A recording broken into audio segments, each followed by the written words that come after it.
আমার কিন্তু পুরি খাইতে মন চাইছে, এই জন্য আজকে পুরি বানাবো। এই জন্য প্যাকেটে সবগুলো ময়দা আমি একটি বাটিতে ঢেলে নিলাম, সাথে দিয়ে দিলাম একটু লবণ এবং সাথে দিয়ে দিলাম তেল, দিয়ে হালকা মাখিয়ে নিলাম। এখন নিলাম পানি, পানি দিয়ে ময়দাগুলো আমি মাখাতে থাকতাম। এখানে কিন্তু কোনো মাপযোগ নেই, আমি ইচ্ছা মতো ময়দা নিয়েছি এবং ইচ্ছা মতো পানি দিচ্ছি। যে পর্যন্ত একটা দলা মতো না হয় সে পর্যন্ত আমি মাখতেই থাকবো। এই দেখুন একটি দলা হয়ে গেছে। এখন আমি ঢেল দিয়ে একটি পলিথিন ব্যাগে রেখে দিলাম। এখন মাখিয়ে নিলাম আলু, সাথে দিয়েছি পেঁয়াজ কুচি, সাথে দিলাম কাঁচামরিচ কুচি এবং চাট মশলা দিয়ে এভাবে মাখিয়ে নিলাম।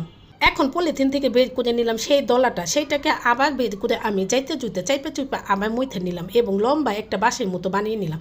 এখান থেকে ছোট ছোট লেচি কেটে নিলাম এবং লেচিগুলো ভালো করে আমি গোল গোল করে শেপ এনে সেটার ভিতরে দিয়ে দিলাম আমি আলু দিয়ে এটা মুখটাকে আটকিয়ে দিলাম এবং আটকে আবার দিয়ে বেলুনের নিচে নিয়ে এটাকে আমি ছোট ছোট গোল গোল শেপ দিলাম। এবং এক একটা পুরি কিন্তু আমার এক এক রকম হয়েছে, কোনোটা গোল হয়েছে, কোনোটা লম্বা হয়েছে, কোনোটা চেপটা হয়েছে। কোনো সমস্যা নেই, এটা তো নতুন জামাই খাবে না, এটা তো আমরাই খাবো, এতে কোনো সমস্যা নেই। এখন একে একে সবগুলো পুরি আমার বানানো হয়ে গেল। এখন নিয়ে নিলাম একটু তেল, তেলের মধ্যে পুরিগুলো আমি ছেড়ে দিলাম। এই পিঠ ও পিঠ কাট করে চিত করে পুরিগুলো আমি ভালোভাবে ভেজে নিলাম। যখনই দেখলাম এই যে এমন ভাজা ভাজা একটা কালার হয়ে গেছে তখনই আমি নামিয়ে নিলাম। এটা কিন্তু রেসিপিটা খুব সাধারণ ছিল, কিন্তু খেতেও কিন্তু অনেক অসাধারণ ছিল। যাই হোক, অনেক মজা ছিল।